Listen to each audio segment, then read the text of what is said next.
Yes, it's Superman, strange visitor from the planet Krypton, who came to Earth with amazing physical powers far beyond those of mortal men, and who, disguised as Clark Kent, mild-mannered reporter for a great metropolitan newspaper, wages a never-ending battle for truth and justice.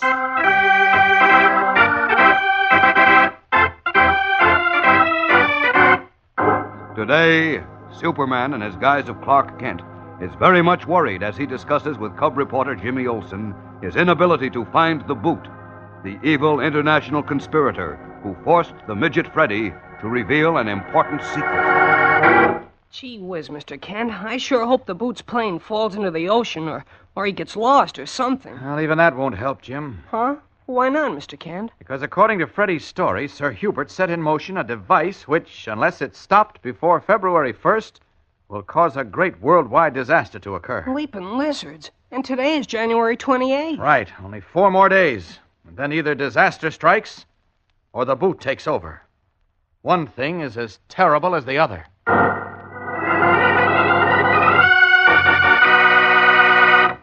What do you do with your spare time, gang? Read books, comic magazines, go to the movies, listen to the radio, play games? Or maybe a little of each, huh? Well, that's all good stuff. It's lots of fun, and you're entitled to some fun after a day's work in school. But look, do you think maybe you could spare a little of that time to do something really useful, something that would bring a little happiness, perhaps a good deal of cheer to people who have little?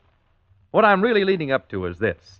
In every city and town, including your own, there are agencies devoted to the collection of food and clothing to be sent overseas for distribution to the thousands and thousands of unfortunate displaced persons in occupied areas. These people without a country, without homes, without opportunities to make a living, need help from more fortunate people such as we are. They need food. They need warm clothes. So if you really want to do something generous and useful, give up some of your playtime to canvass the homes in your neighborhood. Collect canned foods and clothing. Turn them in, then, to any one of a number of agencies who will gladly accept them. That's the friendly, neighborly thing to do.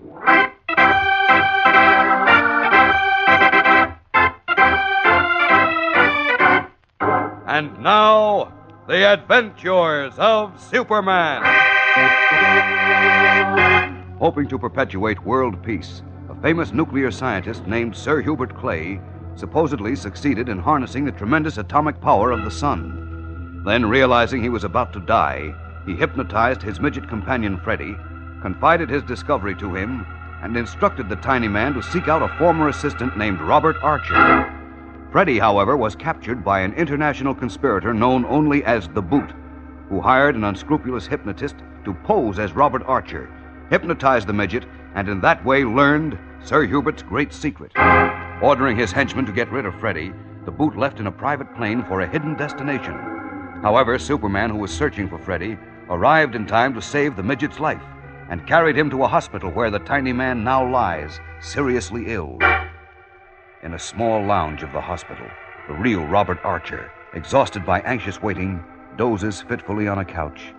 In his guise of Clark Kent, Superman is pacing the floor as Jimmy Olsen, cub reporter for the Metropolis Daily Planet, arrives out of breath. Hello, Jim. Hi, Mr. Kent. How's Freddy? No change yet. He's still a very sick lad. Oh, gosh. The poor little guy. Look, Jim, did you talk to Inspector Henderson? Uh-huh. I just came from police headquarters. Oh? No news yet about the Boot. Oh, I see. Were the interceptor commands alerted? Sure. They've been up in the air ever since noon. Uh-huh. Nobody's reported seeing the Boot's plane yet, though. Oh, that's bad. He's been gone over 12 hours. He must be well out of the country by now. And how? If only I knew where he was going, I could still get there before he does. You could. Yes, How? How? Yeah. Oh, well, I'd find a way. I can't do a thing until Freddy tells us where this device is. Device? What device? Oh, the whatever it is Sir Hubert Clay created to control the atomic power generated by the sun. Oh. Look, Mr. Kent, do you think Sir Hubert really did do that? I'm not sure, Jim. But I do think he constructed some sort of monstrous weapon, and so does Robert Archer. And if it's what we think it is, and the Boot gets his hands on it, he can easily control the world by threatening to destroy any part of it at a moment's notice. Leaping lizards. I sure hope his plane will fall in the ocean or he gets lost or something. Well, even that won't help us. Why? What do you mean? Well, before he died, Sir Hubert told Freddy that his device, or whatever it is, was timed to go off on February 1st, and cause a great disaster to the entire world. Bleeps, that's right. I forgot all about that. What date is it today? January 28th. The 28th? Mm-hmm. Then in only 4 more days... Yes, Jim. In only 4 more days, disaster strikes. Or the boot takes over, and one is as terrible as the other. Oh, gee whiz, what are we going to do? There isn't a thing we can do, Jim, unless Freddie recovers in time and tells Robert Archer all he knows. All we can do now is wait and hope. And so, through the long hours of the night, Clark Kent, Jimmy Olsen, and Robert Archer keep their vigil, praying that the tiny Freddie will recover.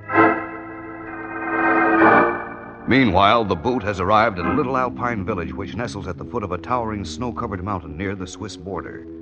Tall, heavy-shouldered, hawk-faced, his green ice-like eyes smoldering with anger, the boot stands in the public room of the little inn and glowers down at 2 men who sit impassively in chairs near the huge red-hot stove as he berates them.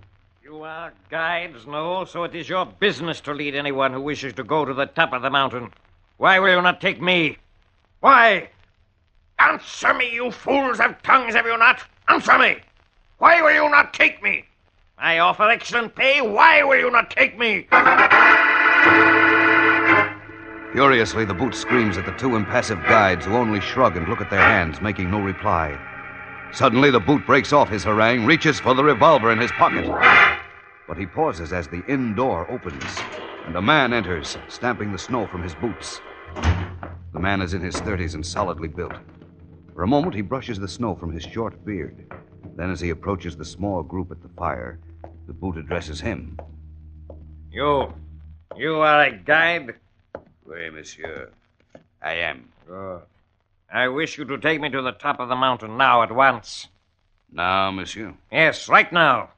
These 2 men have refused to guide me. They are lazy fools. So, where do you wish to climb the mountain, monsieur? Why? Because I like to climb, that is why. Why else do you suppose I came here? I do not know. But it is strange when one who limps as you do wishes to climb a mountain. I can climb as well as you or anyone else. Come now. Take me to the top of the mountain. Do not be a fool, Henri. You be quiet. Henri, is that your name? Oui, it is. Well, what are you waiting for? Money? I will pay you well. See, here, look. I will pay you $100 American money to take me to the top of the mountain. That is much more than you ordinarily receive, no? Oui, it is much more. Then it is a bargain. No, monsieur. It is not. Listen to me, Henri. You must take me to the top of the mountain now, at once. Will you do it for $200? No, Henri. Do not do it. Oui. I will take you, monsieur. Good. Good, let us go. Very well, monsieur. I will give you climbing boots and fetch my ropes. Then we will go to the top of the mountain. Come, follow me.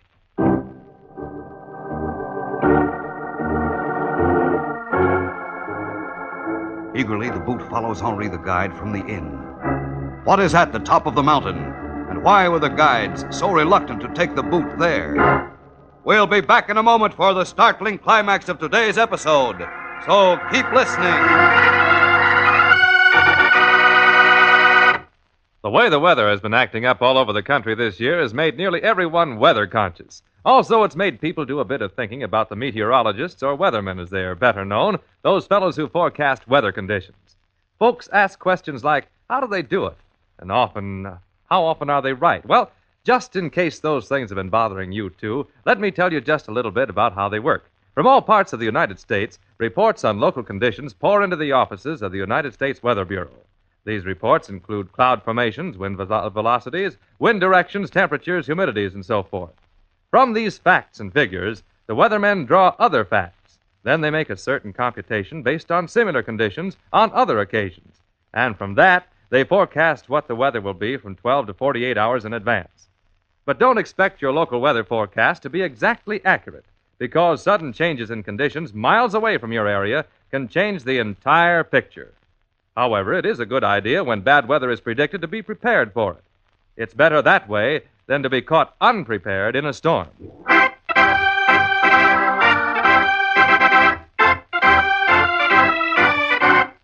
And now, back to the adventures of Superman. All through the day, toiling with picks and ropes, the Boot and Henri the guide have made their tortuous way up the mountain. Now, as darkness closes in and the stars cast a diamond-like brilliance on the snow, Henri lights a torch, then stops. About 100 yards above him looms the dark, snow-covered peak of the mountain. Why do you stop now, Henri? We are almost at the top. Lead on. No, we go no further, monsieur. But why? Monsieur, are you not he who is known as the Boot? What? What did you say? Voila. You are the Boot. Your face admits it.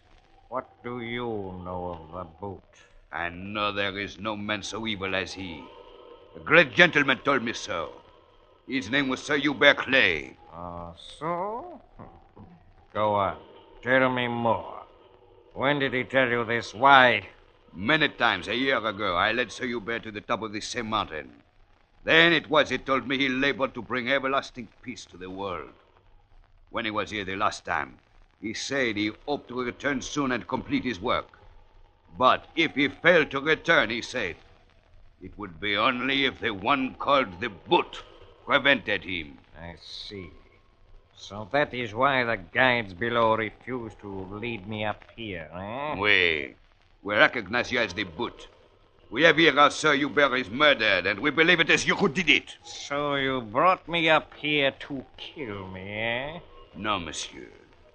I bring you up here, where no one can help you, to make you confess you have killed Sir Hubert Clay. And I will keep you here till you confess. Then I will take you to les gendarmes. You are a fool to tell me this, Henri. Because now I must shoot you. No, put away that gun.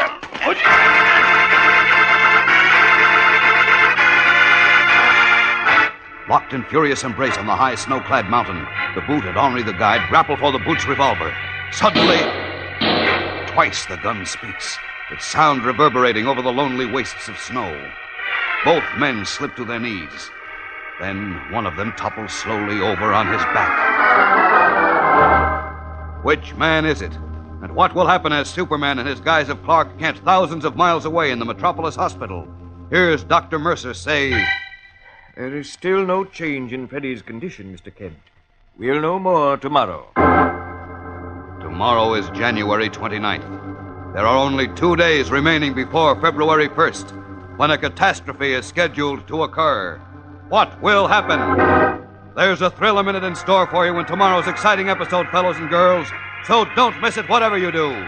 Tune in, same time, same station, for Chapter 12 of Dead Man's Secret on The Adventures of Superman.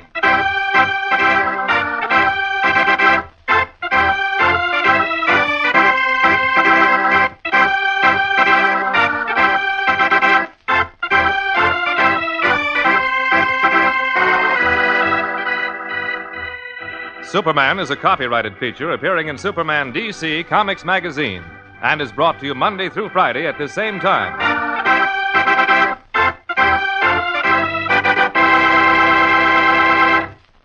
This program came from New York. Stay tuned to your mutual station for Captain Midnight, which follows in just a moment. And right after Captain Midnight, you will hear Tom Mix and his Ralston Straight Shooters. This is the Mutual Broadcasting System.